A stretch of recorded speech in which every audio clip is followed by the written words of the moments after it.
लेकिन जिन माता बहनों ने कलश उठाए हैं उन्हें तो कम से कम रोजाना आना ही चाहिए,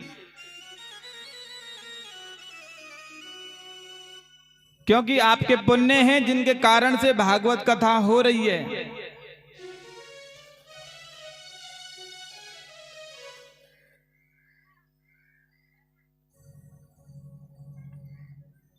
आज जो भागवत जी कथा हो रही है, आपके पता नहीं कितने जन्मों के पुण्य उदय हुए हैं, जिसके माध्यम से आपको भागवत श्रवण करने का अवसर प्राप्त होता है। आइए कथा में प्रवेश करने से पूर्व 2 मिनट हरि का संकीर्तन करेंगे सभी साथ मिलकर। मेरो राधा रमण गिरधारी, गिरधारी श्याम बनवारी।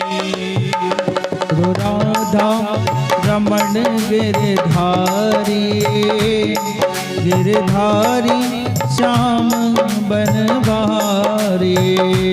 मेरो राधा रमण गिरधारी, गिरधारी श्याम बनवारी। मेरो राधा रमण गिरधारी, गिरधारी श्याम बनवारी। गिरधारी श्याम बनवारी, गिरधारी श्याम बनवारी। गिरधारी श्याम बनवारी, गिरधारी श्याम बनवारी। गिरधारी श्याम बनवारी। गिरधारी श्याम बनवारी। मेरो राधा रमण गिरधारी, गिरधारी श्याम बनवारी। मेरो राधा रमण गिरधारी, गिरधारी श्याम बनवारी।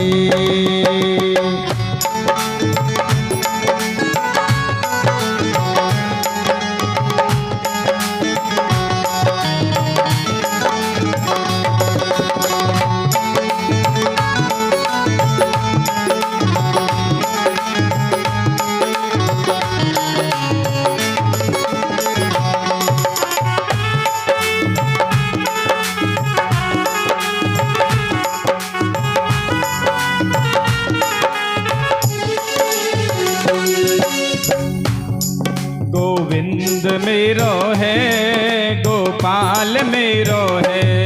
गोविंद मेरो है, गोपाल मेरो है। गोविंद मेरो है, गोपाल मेरो है। गोविंद मेरो है, गोपाल मेरो है। श्री बांके बिहारी नंदलाल मेरो है। श्री बांके बिहारी नंदलाल मेरो है। श्री बांके बिहारी नंदलाल मेरो है। श्री बांके बिहारी नंदलाल मेरो है। गोविंद मेरो है, गोपाल मेरो है। गोविंद मेरो है, गोपाल मेरो है। गोविंद मेरो है, गोपाल मेरो है। गोविंद मेरो है, गोपाल मेरो है। गोविंद मेरो है, गोपाल मेरो है।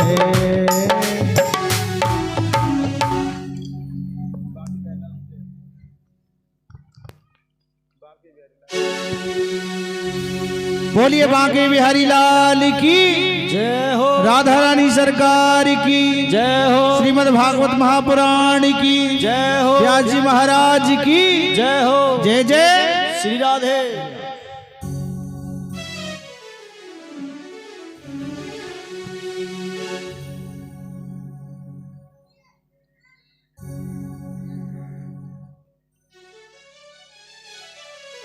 सभी को राधे राधे और शांति बना के रखें, क्योंकि हर बार यही कहना पड़ता है आप लोगों को। कथा सुनने आते हैं और बातों में तो ऐसा नहीं करना चाहिए, क्योंकि हम अपने ही पुण्यों की वजह से तो कथा श्रवण करने आए और यहां आकर हम बात करने लग जाएं, फिर पुण्य कैसे बढ़ेगा हमारा। परम मंगल में अकारण करुणा वरुणालय भक्त वांछित कल्पतरु श्री तड़ित वृंदित पीतांबरधारी श्री बालकृष्ण लाल की प्रतिमूर्ति श्रीमद् भागवत महापुराण। भागवत जी की महिमा अनंत है।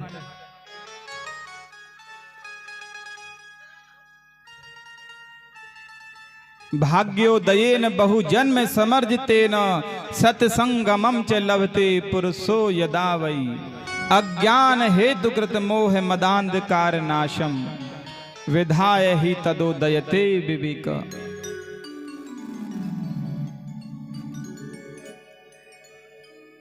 इस मंत्र से पता चलता है कि हमने जाने कितने जन्मों में पुण्य कर्म किए, जिनके माध्यम से कथा श्रवण करने के लिए आज हम यहां आए हैं। और यह भूमि जो है वह नैमिषारण्य तीर्थ की तरह पवित्र है, जहां कथाएं होती ही रहती हैं। अपने किशनबाग की भूमि को पवित्र मानो आप, क्योंकि भागवत कथा हर जगह नहीं होती।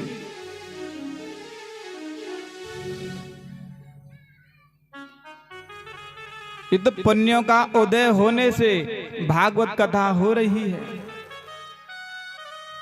लॉकडाउन में जरूर नहीं हुई। वैसे किन किन का मन था कि कथा हो इस बार भी? सभी का मन था, हाथ तो किसी ने खड़ा नहीं किया। पर पीछे वाले इनके मन में नहीं।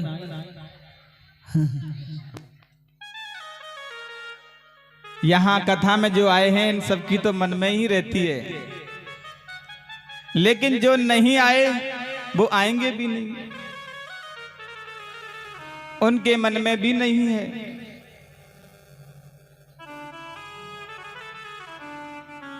भागवत कथा का नियम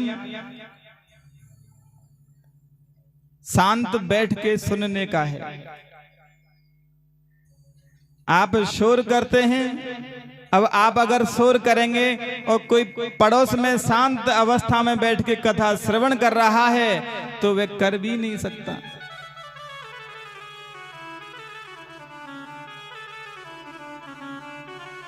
इसलिए कथा जब तक हो तब तक शांत रहें। बातें तो बाद में भी करी जा सकती हैं।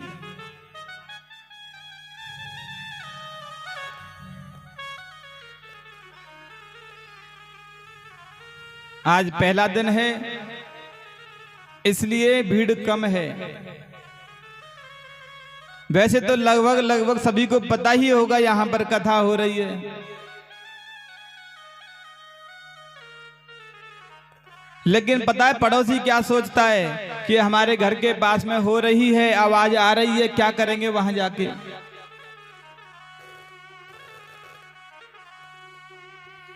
लेकिन भगवान कहते हैं कि पाप लगता है यदि पास में कथा हो रही हो और वहां आप नहीं जाओ।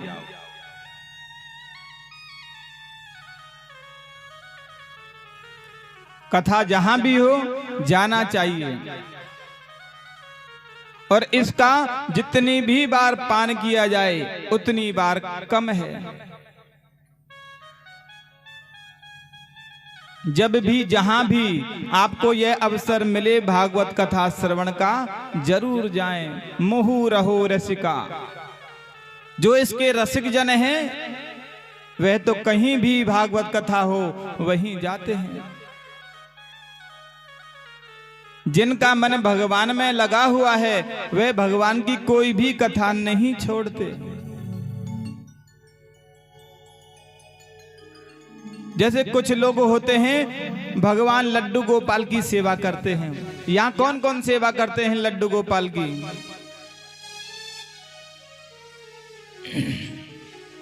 कम ही लोग हैं, लेकिन जो भी सेवा करते हैं उनका आधा मन घर में रहता है। भगवान को भोग लगाना है, भगवान को सुलाना है।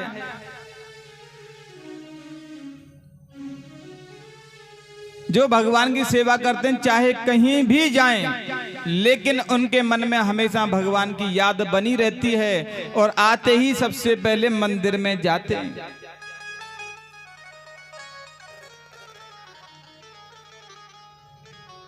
जिनका मन भगवान में लगा हुआ है वह घर आते ही सबसे पहले भगवान के मंदिर में जाते हैं।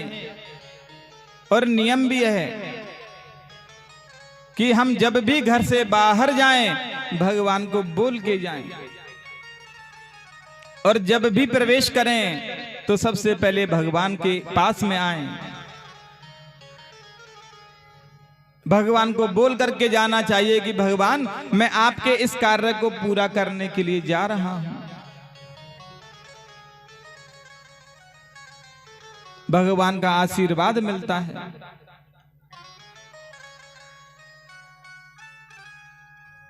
आइए भागवत जी के प्रथम मंत्र में प्रवेश करते हैं। सभी अपना सिर ढकें।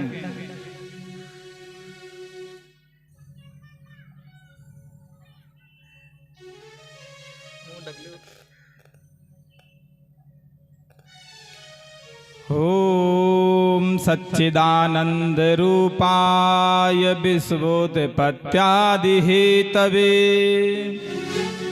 तापत्रये विनाशाय श्री कृष्णाय वयं नमः। सभी साथ में बोलेंगे। सच्चिदानंद रूपाय सच्चिदानंद रूपाय विश्वोत्पत्त्यादि हेतवे विश्वोत्पत्त्यादि हेतवे तापत्रये विनाशाय तापत्रये विनाशाय श्री गोविंदाय नमः। श्री गोविंदाय नमः।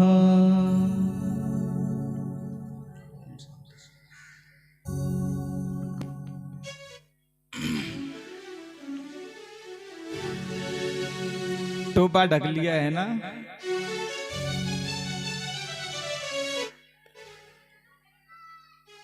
भागवत जी का प्रथम मंत्र सच्चिदानंद रूपाय विश्वोत्पत्त्यादि हेतवे तापत्रय विनाशाय गोविंदाय नमो नमः।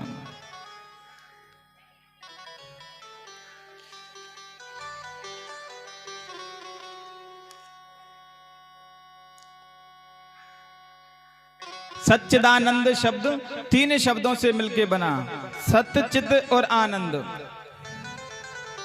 संसार में यदि कोई सत्य है तो वह भगवान है। सत्य कोई है तो भगवान,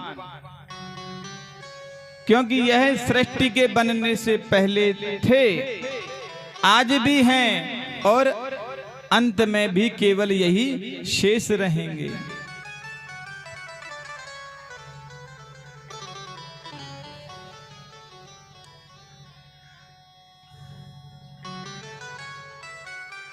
चित यानी प्रकाश। जैसे हमें देखने के लिए भगवान सूर्य नारायण की आवश्यकता होती है, क्योंकि अंधेरे में हमारी आंखें देख नहीं सकती, वैसे भगवान को किसी प्रकाश की ट्यूबलाइट की आवश्यकता नहीं होती। स्वयं प्रकाशमान है भगवान। और तीसरा शब्द है आनंद।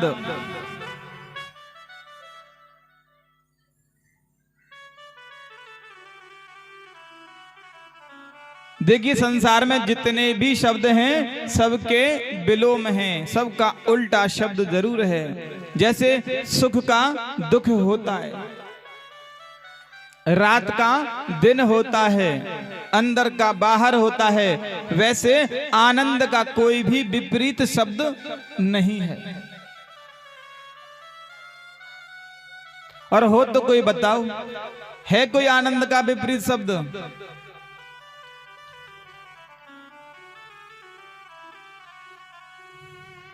आनंद का तो परमानंद हो सकता है, लेकिन विपरीत शब्द नहीं, क्योंकि आनंद के स्वरूप स्वयं भगवान गोविंद हैं।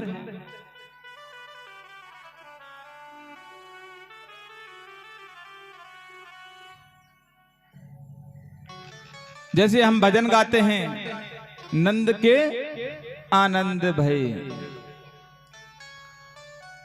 नंद के लाला भय ऐसे नहीं कहते, नंद के आनंद भय, क्योंकि आनंद स्वयं भगवान गोविंद हैं।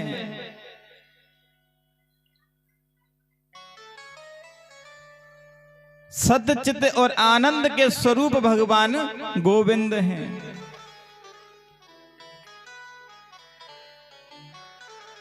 और विश्वोत्पत्त्यादि हेतवे, विश्व की उत्पत्ति के भी जो कारण बने हुए हैं, और 3 प्रकार के जो ताप हैं, दैहिक, दैविक और भौतिक, इन तीनों प्रकार के तापों को नष्ट करने की शक्ति भगवान में है।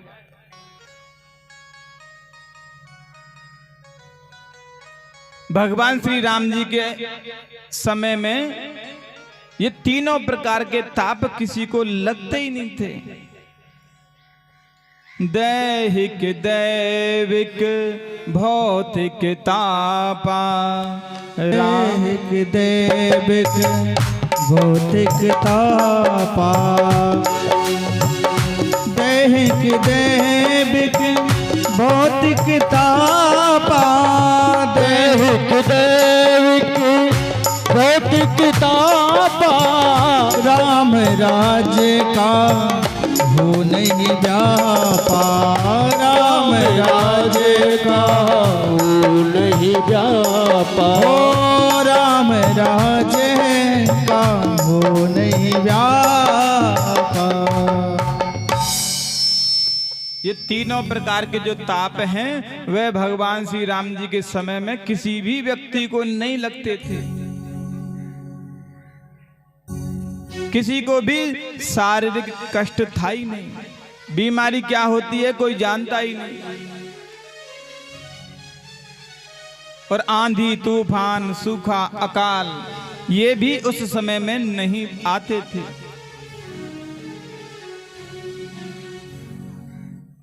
और भौतिक ताप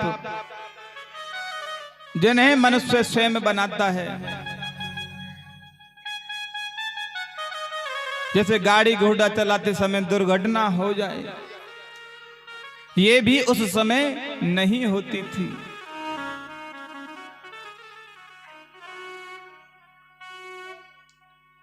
तन, मन, धन, तीनों से ही किसी को किसी भी प्रकार का कष्ट नहीं होता था। तभी तो कहते हैं कई लोग, राम राज्य हो रहे हैं भैया, यहां तो दूध की नदियां बह रही हैं, सब प्रकार से मंगल ही मंगल है इनका।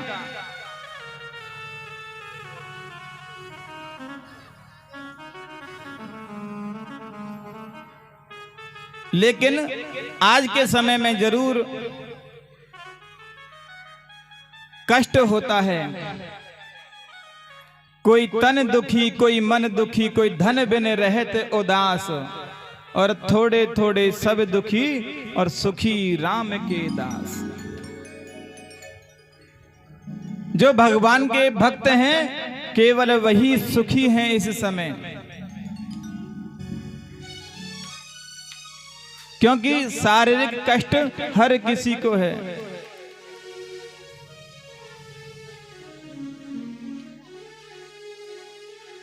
पहले शुगर नाम की बीमारी नहीं थी, और अब जिसको पूछे उसके शुगर है, बीपी है, थायराइड है, ये बड़े बड़े रोग लगे हुए हैं। शुगर तो 50% से ऊपर हो गई होगी।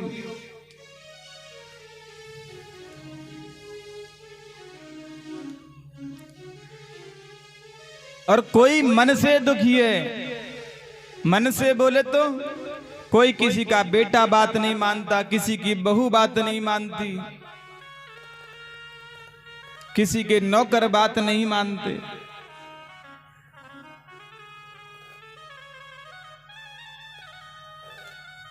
तो ये भी एक प्रकार का कष्ट ही है। और धन के बिना भी कार्य नहीं होता।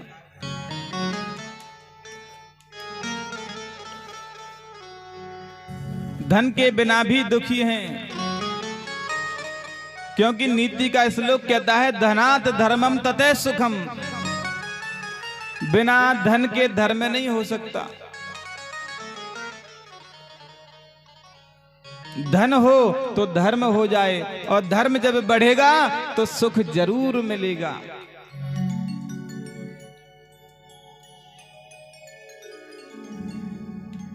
इसलिए बताया है जिस व्यक्ति से जितना हो उतना धन दान भी करना चाहिए।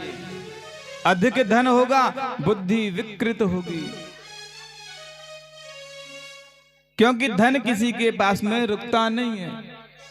यदि आपने धन का संचय कर लिया तो वह कोई ना कोई मार्ग अवश्य ढूंढेगा, चाहे डॉक्टर के माध्यम से निकले और चाहे कोर्ट कचहरी के माध्यम से निकले।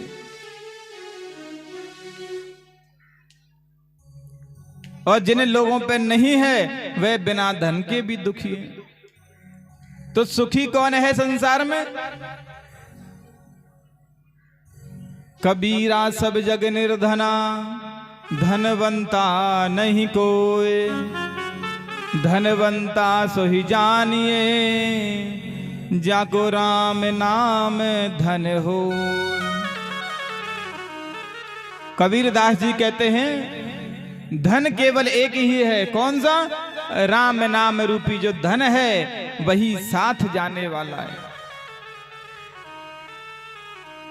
यहां का धन यही काम आएगा। जैसे हमारे यहां का जो धन है अमेरिका में नहीं चलता। चलता है क्या? डॉलर चलता है वहां। यूरोप में यूरो चलता है। हमारे यहाँ का धन केवल हमारे ही देश में चलता है। पास में जो देश है ना नेपाल, वहां भी नहीं चलता। जब हमारा धन हमारी ही धरती पर दूसरे देश में नहीं चलता तो फिर भगवान के यहाँ कैसे चलेगा? नहीं चलेगा ना। क्योंकि आपको जिस देश में रहना है वहां की करेंसी लेनी पड़ेगी, वहीं का धन आपको लेना पड़ेगा। सज धज कर जिस दिन मौत की हो,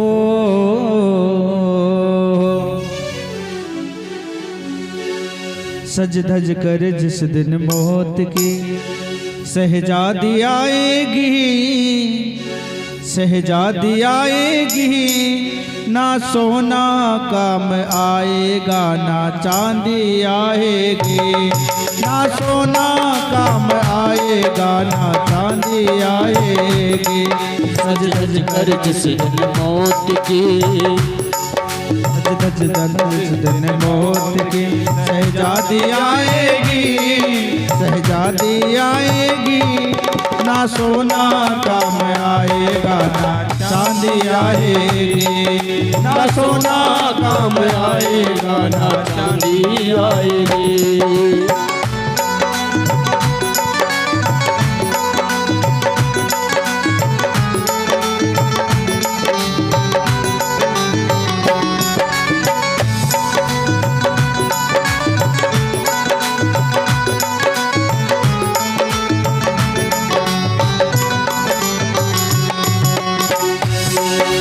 छोटा है कितने बड़े अरमान है तेरे, अरमान है तेरे।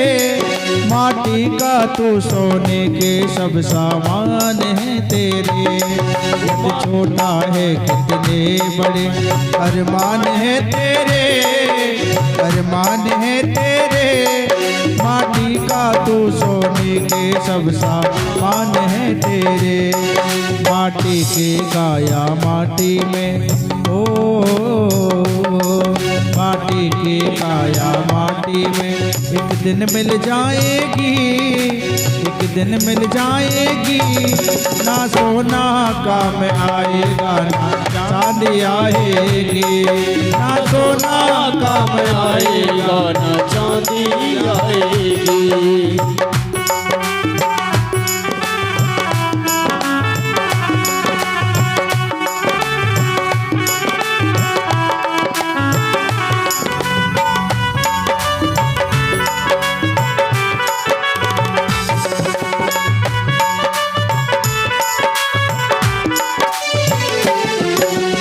पंछी है पर पंछी पिंजरा तोड़ के उड़ जा, पिंजरा तोड़ के उड़ जा। माया मोह के सारे बंधन तोड़ के उड़ जा, माया मोह के सारे बंधन तोड़ के उड़ जा। क्यों? दिल की हर धड़कन में हो, दिल की हर धड़कन में मौत जब गुनगुनाएगी, जब गुनगुनाएगी। ना सोना काम आएगा ना चांदी आएगी, ना सोना काम आएगा ना चांदी आएगी।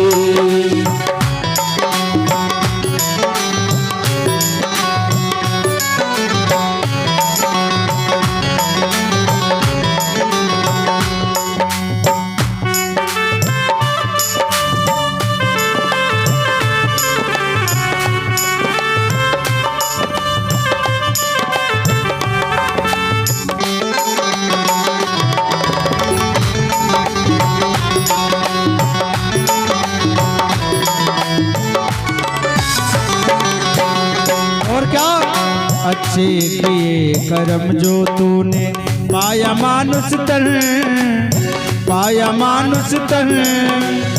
पाप में क्यों भटका हाय रे पापी तेरा मन। अच्छे किए कर्म जो तूने पाया मानुष तन, पाया मानुष तन। पाप में क्यों भटका हाय रे पापी तेरा मन। पाप की नैया तुझे ओ, पाप की नैया तुझे एक दिन डुबाएगी, एक दिन डुबाएगी। ना सोना काम आएगा ना चांदी आएगी, ना सोना काम आएगा ना चांदी आएगी। सज सज कर जिस दिन मौत की शहजादी आएगी, शहजादी आएगी। ना सोना काम आएगा ना चांदी आएगी, ना सोना काम आएगा ना चांदी आएगी। बोलिए बांके बिहारी लाल की जय। जय जय श्री राधे।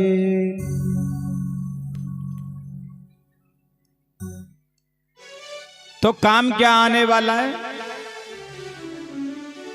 राम नाम का जो धन है वही हमारे काम आने वाला है। क्योंकि यदि इसी धरती पर रहना है, भारत देश में रहना है, तो यहाँ की करेंसी, यहाँ का धन हमें जरूरी है। वैसे ही भगवान के यहाँ जाएंगे तो भगवान का धन ही काम आने वाला है। केवल राम नाम का जो धन आपने संग्रहित किया है वही काम आने वाला है। यहां का तो यही रह जाएगा। क्या कोई ले गया है यहां से आज तक? नहीं ले गया। एक सेठ जी थे, दानचंद उनका नाम था दानचंद, लेकिन कभी भी एक धेला भी दान नहीं किया।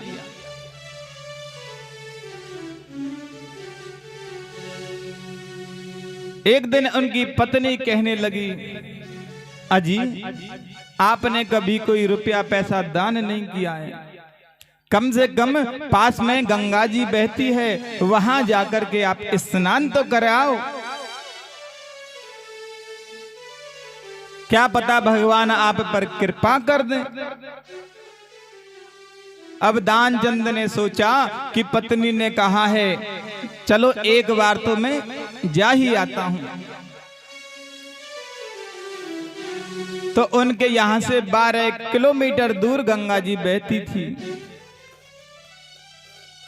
पैदल पैदल जा रहा है, क्योंकि साधन में जाएगा तो पैसा लगेगा, तो पैदल पैदल ही अपने गांव से वह निकल लिया। पहुंचते पहुंचते दोपहर हो गई। उसने दूर से ही देखा कि इस घाट पर तो पंडे ही पंडे बैठे, जाऊंगा तो लूट लेंगे, खाली हाथ नहीं जाने देंगे। तो उसने मन ही मन में योजना बनाई। चतुर था, तो जहां मुर्दा घाट होता है ना, वहां पहुंच गया और मन में सोचा कि यहां तो कोई पंडा भी नहीं है। फटाफट से उसने अपने कपड़े खोले और गंगा जी में डुबकी लगाई। आज भगवान को भी कौतुक सूझा। भगवान ने सोचा कि आज तक दान नहीं किया है और नहाने भी आया तो कहां पर? मुर्दा घाट, जहां कोई पंडा नहीं मिल जाए। जैसे ही डुबकी लगाई और बाहर निकला तो भगवान ब्राह्मण के वेश में वहां प्रकट हो गए। जजमान तुम्हारी जय हो। अब तो वह बनिया सोचने लगा, अभी तो यहां कोई ब्राह्मण था ही नहीं, अचानक से कहां से आ गया। बोले महाराज आप कौन? बोले मैं तो यहीं रहता हूं। अब देखो ना, पास वाला जो घाट है उस पर तो बहुत सारे पंडे बैठे हुए हैं, लेकिन मेरा भगवान ने इंतजाम किया हुआ है। मेरा जो भी जजमान आता है 1 वर्ष का राशन देकर चला जाता है। ओहो, आज तो मेरे भाग्य उदय हो गए, आप आए हैं। अब बनिया मन ही मन सोचने लगा, 1 वर्ष का राशन। मैं तो सोच रहा था कि यहां कोई पंडा मिलेगा नहीं। बोले महाराज हमसे तो नहीं होगा आपका राशन 1 वर्ष का।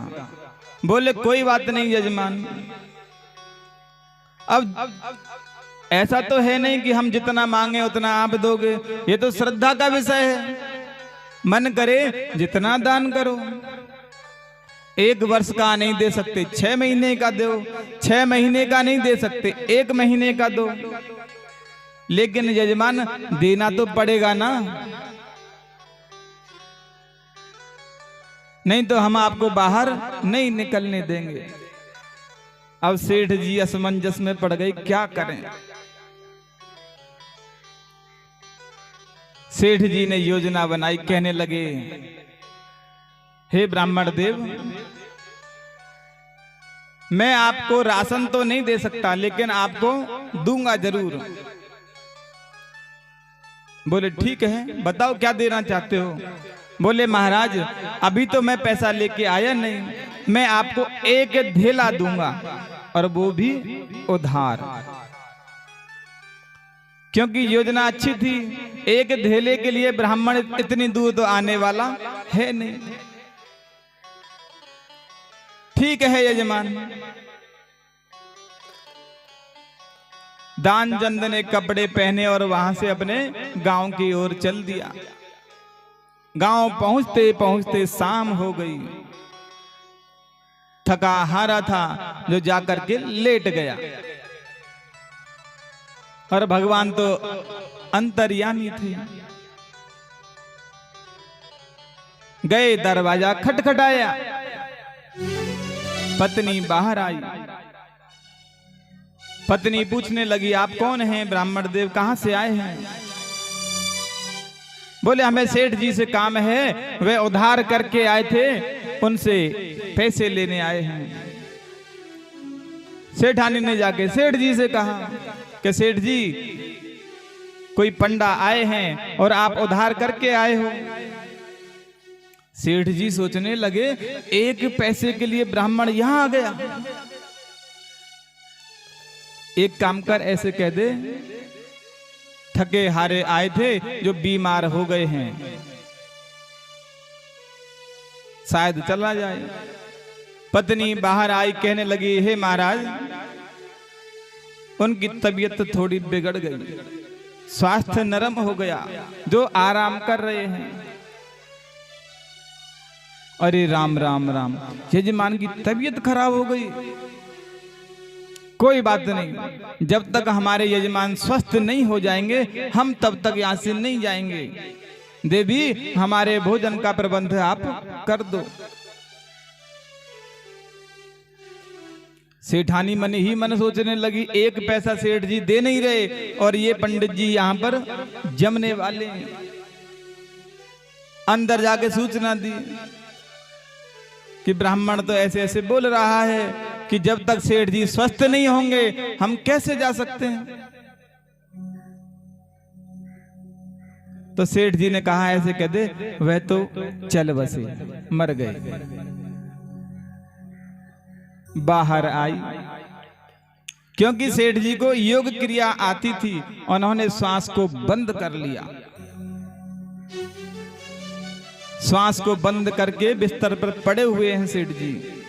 बाहर आई है, रोता हुआ चेहरा बना लिया, कहने लगी, महाराज क्या बताऊं, अभी अभी चल बसे हमारे पतिदेव। ओहो, ये तो बहुत बुरा हुआ। और देवी, तुम भी घर में अकेली हो, रात्रि का समय है, पूरे गांव को कैसे खबर पहुंचाओगी? हम खबर किए देते हैं। जब तक सेठ जी का 12-13 दिन पूरा नहीं हो जाता हम नहीं जा सकते।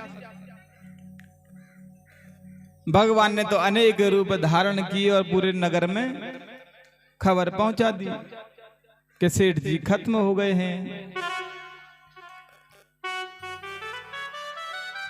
लोगों का आना जाना शुरू हो गया। घर पहुंचे तो क्या देखते हैं, सेठ जी अपने बिस्तर में लेटे हुए हैं, श्वास रोक करके। अब साधारण व्यक्ति नहीं समझ सकता, क्यों? क्योंकि उनकी सांस लेने की जो शक्ति है वह भगवान में लीन हो गई। श्वास रोक के पड़े हैं। अब तो रोए जाए वो। पत्नी रो रही है और लोग वाक कहने लगे, देवी, अरे बहन क्यों रोती हो, जाने वाला तो गया। कहने लगी, अरे मरे नहीं है, और रोती जाए और कहती जाए मरे नहीं हैं। तो एक सज्जन कहने लगे, देवी ये तो मोह का बंधन है, जाने वाला तो गया। पर सेठ जी आंखें नहीं खोलते, श्वास रोक के पड़े। गांव वालों ने मिलकर के ठटरी बांध दी सेठ जी की, लेकिन फिर भी श्वास नहीं छोड़ी। अब ले जाने की तैयारी हो गई। शमशान में ले गए हैं, लेकिन सेठ जी ने अपनी सांस नहीं छोड़ी। भगवान खुद स्वयं थोड़े ढीले पड़े और सेठ जी के कान में जाके कहने लगे, अरे सेठ जी, मैं बैकुंठ से नारायण हूं, आया हूं। सेठ जी ने अपनी आंखें एक बार खोली और क्या देखते हैं कि सामने वही पंडा जी खड़े हैं। तुरंत आंखें बंद कर ली।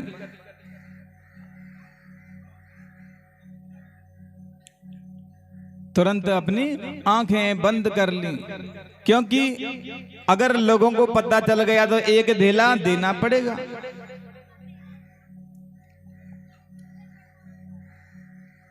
अरे सेठ जी, आंखें खोलो, मैं तुमसे प्रसन्न हो गया। तुम तो बहुत बड़े कंजूस हो, देने के नाम पर मर भी गए। बताओ क्या चाहते हो, जो मांगना चाहते हो मांग लो। तो सेठ जी ने कहा महाराज मुझे कुछ भी नहीं मांगना, जो आपने एक धेला लिया है ना मुझसे उसको छोड़ दो।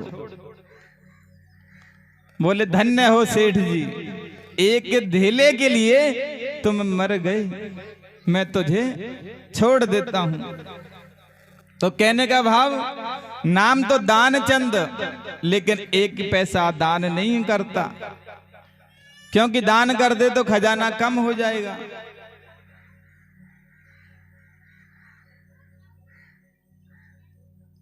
दूसरे भागवत जी के मंत्र में श्री सुखदेव जी महाराज की महिमा बताई है।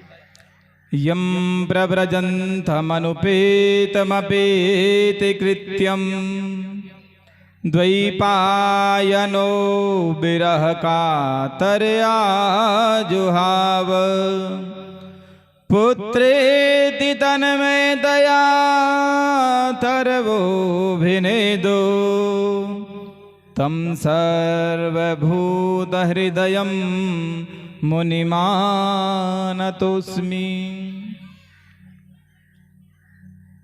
सुखदेव जी महाराज जो 12 वर्ष माता के गर्भ में रहे और गर्भ को ही मंदिर बना दिया, जन्म लेते ही स्वयं वन की ओर चले गए हैं। पिताजी व्यास जी महाराज पीछे पीछे जाते हैं, लेकिन उन्हें लौटा नहीं पाते, क्योंकि बीते रागी संत हैं, सिर्फ भगवान का भजन करना ही उन्हें आता है। जब सुखदेव जी आगे आगे जा रहे थे तो पीछे पीछे व्यास जी महाराज रोकने के लिए जाते हैं, लेकिन रोक नहीं पाते। वृक्षों से जवाब मिलता, तर वह अभिनय दू कि ये लौटने वाले नहीं हैं, आप जाओ। व्यास जी महाराज लौट आते हैं, लेकिन अपने पुत्र को लौटा नहीं पाते। पुत्र वन की ओर चले जाते हैं। ऐसे बीत रागी संत हैं। जैसे आज हम भागवत कथा श्रवण करने के लिए यहाँ एकत्रित हुए हैं, वैसे ही पुराणों की कथा के लिए जो दिव्य स्थान है वह नैमिषारण्य तीर्थ है। कौन कौन गया है नैमिषारण्य? कोई भी नहीं गए।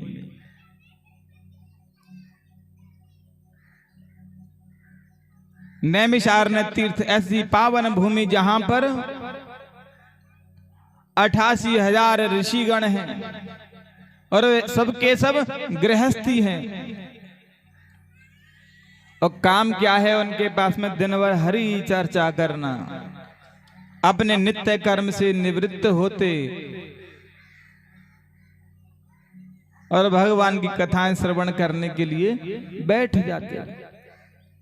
प्रतिदिन यही काम था। और ऐसे बड़े बड़े संत जिनके सामने कितने युग बदल गए, कितने ब्रह्मा बदल गए, कितने इंद्र बदल गए, लाखों वर्षों हैं हो गई संतों को, लेकिन काम क्या है? भगवान का भजन करना, कीर्तन करना। जब भी भगवान का कीर्तन हो ताली अवश्य बजानी चाहिए, क्योंकि ताली बजाने से जो लकीर हमारी खराब है वह बदल जाती है, भाग्य में परिवर्तन होता है। आज भी सभी ऋषिगण अपने नित्य कर्म से निवृत्त होकर के बैठे हैं भगवान की कथा सुनने। तभी उनके मध्य में परम आदरणीय श्री सूत जी महाराज 20 वर्ष के परम युवा संत हैं। और मध्य में जैसे ही प्रवेश किया सभी ऋषि खड़े हो गए, स्वागत करते हैं, सत्कार करते हैं। अब सूत जी महाराज 20 वर्ष के और उनके सामने लाखों वर्ष वाले संत बैठे हैं और वह उन्हें वंदन करते हैं, उन्हें आदर देते हैं। तो संकोच तो होता है ना कि जब कोई बड़ा छोटे को आदर दे। और यही स्थिति उनकी हो रही थी। संकोच में पड़ गए, कहने लगे महाराज आप हमारा आदर क्यों करते हैं?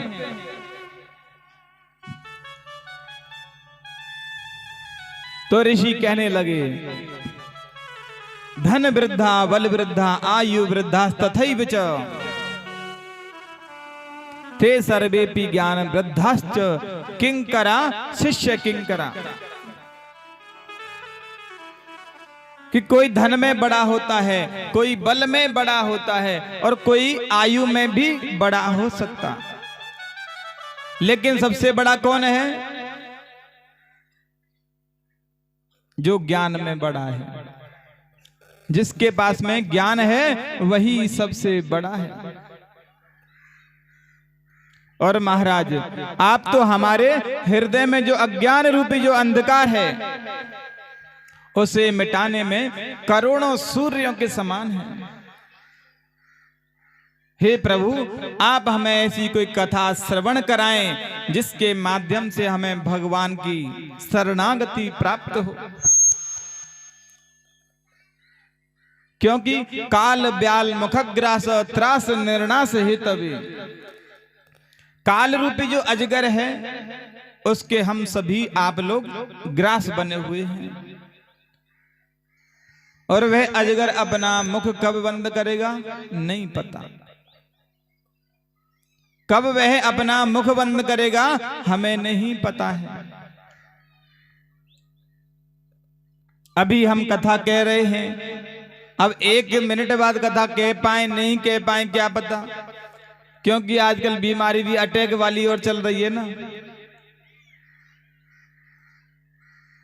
क्योंकि समय पर किसी का भी बंधन नहीं है, समय चक्र चलता ही रहता है, कभी नहीं रुकने वाला चक्र है। सूत जी महाराज को आसन दिया है कि महाराज आप कोई कथा श्रवण कराएं जिससे हमें भगवान के चरणों की प्राप्ति हो।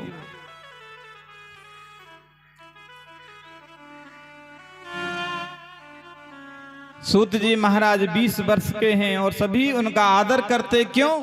केवल ज्ञान की वजह से। और जिसके पास में ज्ञान रूपी भंडार है उसका सभी जगह आदर होता है।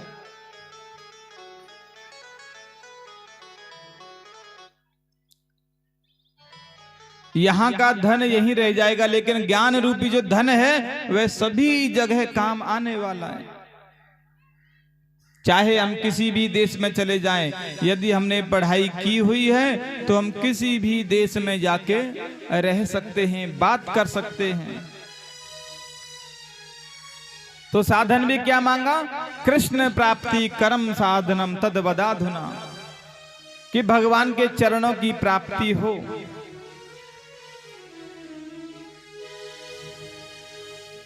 सूत जी कहने लगे कि जैसे आज आप लोग यहां बैठे हुए हैं, कथा श्रवण कर रहे हैं, ऐसे ही एक बार पता चला देवताओं को कि सुखदेव मुनि कथा कह रहे हैं और राजा परीक्षित कथा करवा रहे हैं।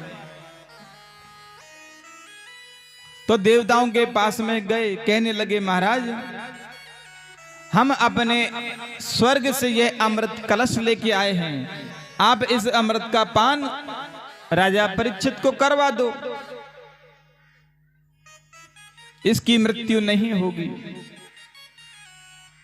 और कथा रूपी अमृत का पान आप हमें करा दो।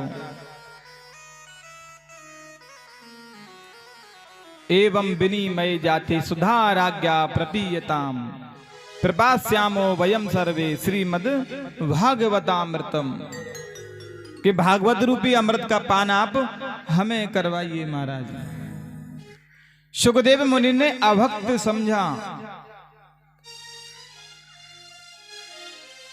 अभक्तांश्च विज्ञाये ने ददौ कथामृतम,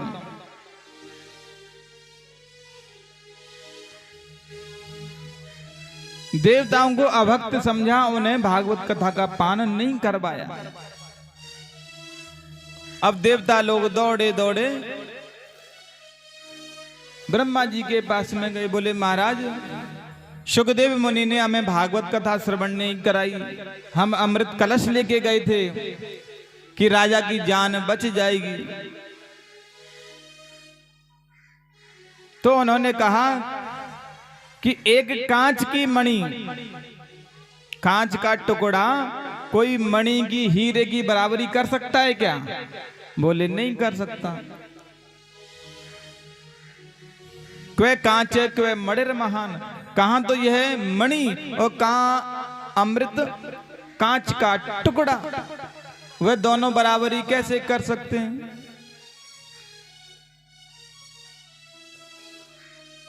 तो ब्रह्मा जी ने दुनिया के जितने भी धर्म संस्कारों के ग्रंथ थे तराजू के एक के पलड़े में विराजमान किए और एक के पलड़े में श्रीमद् भागवत जी को विराजमान कर दिया।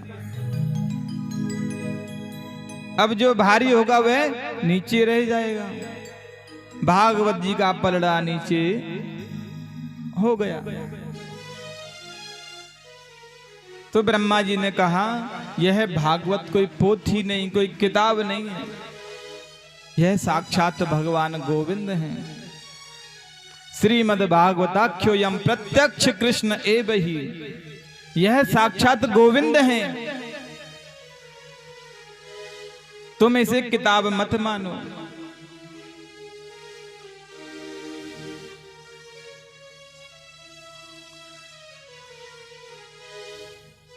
यह कोई किताब नहीं है, यह भगवान गोविंद हैं। लेकिन इसका सबसे पहले पान करवाया ब्रह्मा जी ने नारद मुनि को।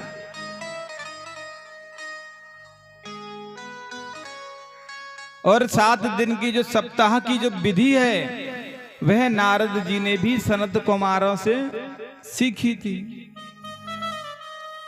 तो ऋषिगण कहने लगे महाराज हमने सुना है कि नारद जी तो दिन भर घूमते रहते हैं, एक जगह रुकते ही नहीं। बोले हाँ, और सनत कुमार कहीं घूमते नहीं, वह एक आसन पे रहते हैं हमेशा। तो फिर संभव कैसे हुआ? सूत जी महाराज कहने लगे एक बार क्या हुआ, नारद मुनि ने पृथ्वी लोक पर घूमना शुरू किया।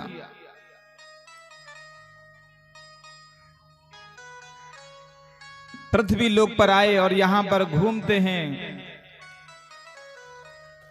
हरि क्षेत्र, कुरुक्षेत्र, प्रयागराज, इलाहाबाद सभी जगह भ्रमण किया उन्होंने। लेकिन मन में शांति उन्हें नहीं मिली, क्योंकि यहां भी तो झूठ बहुत बोलते हैं ना लोग। अच्छी जगह समझ के आए थे,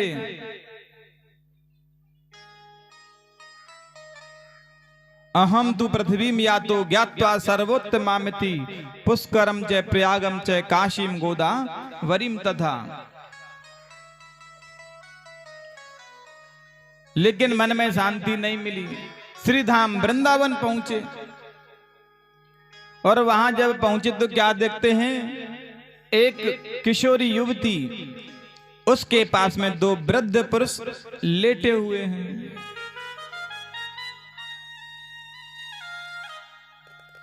उस स्त्री ने नारद मुनि को अपने पास में बुलाया। बोले महाराज कोई भी उपाय करो जिससे मेरा कष्ट दूर हो।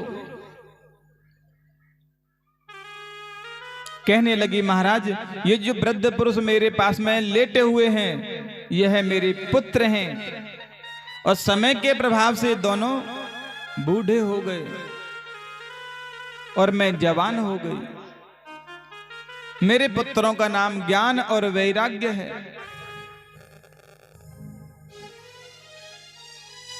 और मेरा नाम भक्ति है।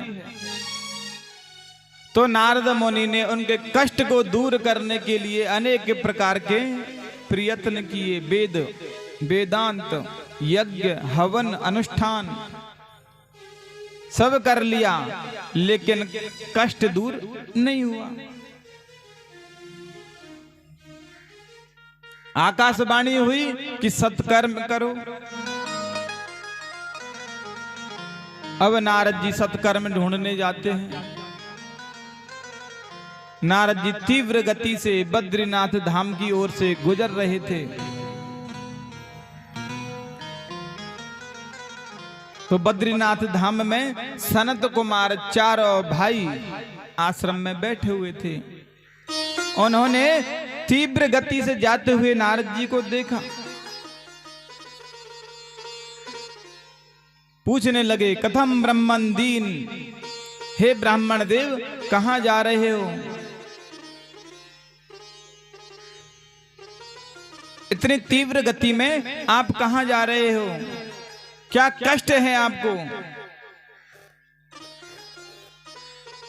कथम ब्रह्मन दीन मुखे कुतश्चिंता तुरो भवान, त्वरितम गम्यते कुत्र कुतश्चा गमनम तब। हे ब्राह्मण देव बताओ। नारद मुनि गए चरणों में प्रणाम किया। बोले, महाराज क्या बताऊं, मैं पृथ्वी पर गया लेकिन मैंने एक कौतुक देखा है, आश्चर्य देखा। एक युवती के पास में 2 वृद्ध पुरुष लेटे हुए। मैंने वेद वेदांतों का पाठ किया लेकिन उनका कष्ट दूर नहीं हुआ। तो सनत कुमारों ने कहा, उनके कष्ट को यदि दूर करना चाहते हो तो आप भागवत कथा कीजिए। तो नारद मुनि ने कहा, महाराज मैंने वेद वेदांत उपनिषद सभी शास्त्रों का पाठ किया, यज्ञ किए, जप किए। जब उनसे कुछ नहीं हुआ तो केवल भागवत जी से क्या होगा?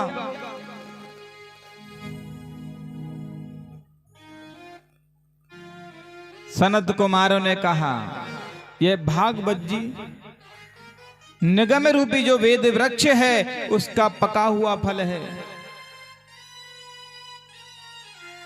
निगम कल्प तरोर गलितम फलम सुख मुखात अमृत द्रव्य संयुतम। और जो स्वाद फल में होता है वह वृक्ष में स्वाद नहीं होता। होता है क्या? फल में अलग स्वाद आता है और वृक्ष की जड़ में अलग स्वाद आता है। बोले, महाराज तो कहां करें? बोले, गंगा तीरे आनंद नाम का तट है, वहां पर भागवत कथा करवाई जाए। बड़ा ही सुंदर व्यास मंच बनाया गया। चारों भाई आसीन हो गए आसनों पर। और नारद मुनि भक्ति माता और ज्ञान वैराग्य के साथ में श्रोता बन गए। भागवत जी में जितने भी उत्सव आमें सबको आनंद पूर्वक मनाना चाहिए। जैसे हमारे पुत्र का जन्म होता है तब खुशियां मनाते हैं, वैसे ही भगवान का जब जन्म हो तो हमें मनानी चाहिए। अपने विवाह में जैसे हम आनंद मनाते हैं वैसे ही भगवान के विवाह में हमें आनंद मनाना चाहिए।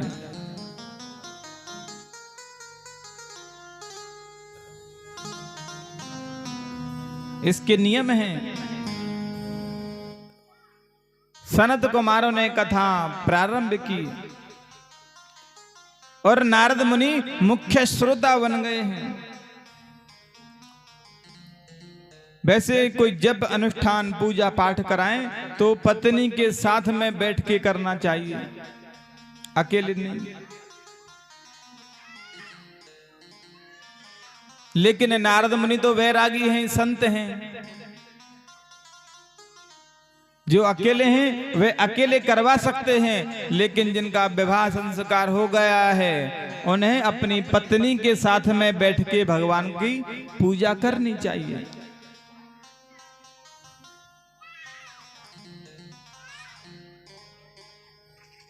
सनत कुमारों ने कथा कहना प्रारंभ किया।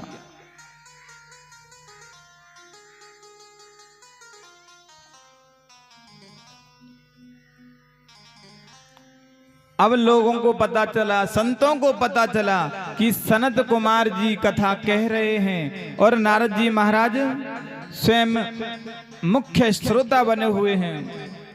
दूर दूर से संत पधारे हैं। कुंभ जैसा वातावरण बन गया।